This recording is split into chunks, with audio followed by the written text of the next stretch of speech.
Hi നമസ്കാരം, എല്ലാവർക്കും good morning.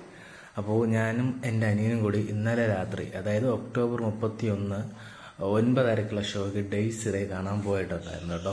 പോയത് നമ്മുടെ കൊല്ലത്തെ ഏറ്റവും ബെസ്റ്റ് തിയേറ്ററുകളൊന്നായ രേവതി സിനിമാക്സ് ആയിരുന്നു. ഓഡിയോ 1-ലാണ് സിനിമയ്ക്ക് കയറിയത്. ഫസ്റ്റ് ഓഫ് ഓൾ പറയുക, തിയേറ്റർ ഹൗസ് ഫുള്ളായിരുന്നു. രാത്രി 9:30 ഷോ ആണ്, ഒരു പ്രേത പടമാണ് എന്നുള്ളത് രീതി തന്നെ ഹൗസ് ഫുള്ളായിരുന്നു തിയേറ്റർ 9. അതിൽ ഇപ്പോൾ ചെറിയ കുട്ടികളാവട്ടെ വലിയവരാവട്ടെ എല്ലാ തരത്തിലുള്ള ആളുകളും സിനിമയ്ക്കുണ്ടായിരുന്നു. ഈ സിനിമയിലോട്ട് വന്നാൽ പുള്ളിയുടെ മറ്റ് പടങ്ങൾ, അതായത് രാഹുൽ സദാശിവൻ്റെ മറ്റ് പടങ്ങൾ കണ്ടിട്ടുള്ള ഒരു വ്യക്തി എന്ന രീതിയിൽ നമ്മളെ ഭൂതകാലം ഞാൻ ഇന്നലെ വൈകിട്ട് ഒന്നും കൂടി ഇരുന്ന് കണ്ടായിരുന്നു.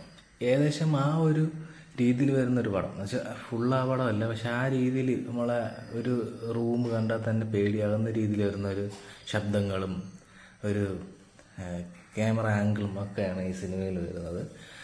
പ്രണവ് മോഹൻലാൽ അടിച്ച് തകർത്തിട്ടുണ്ട്. പിന്നെ ഇതിൽ നമ്മൾ പടക്കളത്തിലെ ഒരു പയ്യനൊക്കെ ഉണ്ട് ഈ സിനിമയിൽ. ആ പയ്യനൊക്കെ അടിച്ച് തകർത്ത് അഭിനയിച്ചിട്ടുണ്ട്. കുറച്ച് നേരെ ആ പയ്യനുണ്ടെങ്കിൽ പോലും പുള്ളി നല്ല രീതിയിൽ ചെയ്തിട്ടുണ്ട്.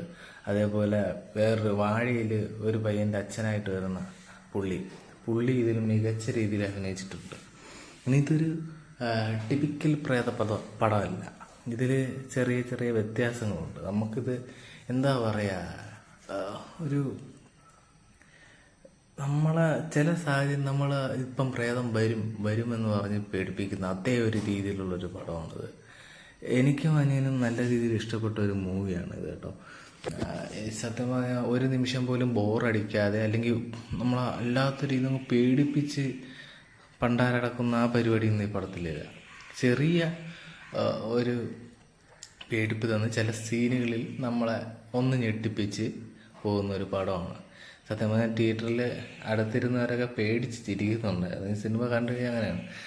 അടുത്തിരിക്കുന്ന പിള്ളേരൊക്കെ എക്സ്പെക്റ്റ് ചെയ്യാത്ത രീതിയിൽ ചില ക്യാരക്ടർ പ്രേതമൊക്കെ വന്നിട്ട് പോകുമ്പോഴും പിന്നെ ചില രൂപങ്ങളിങ്ങനെ വന്നു പോകുമ്പോഴുള്ള ഒരു ആംബിയൻസ്, തിയേറ്ററിൽ ആംബിയൻസ് തന്നെ നല്ലതായിരുന്നു. പിന്നെ ഇത് നിങ്ങൾ സിനിമ കാണാൻ പോകുന്നുണ്ടെങ്കിൽ ശ്രദ്ധിക്കേണ്ട ഒരു കാര്യം, തിയേറ്ററിൽ നല്ല ഓഡിയൻസിൻ്റെ ഒപ്പം പോകുക. കാരണം എൻ്റെ തിയേറ്ററിൽ കാണാൻ വന്നവരെല്ലാം ബെസ്റ്റ്. ആവശ്യമുള്ള സ്ഥലങ്ങളിൽ ചില സാഹചര്യങ്ങൾ നമുക്ക് കൈയടിക്കാൻ തോന്നും.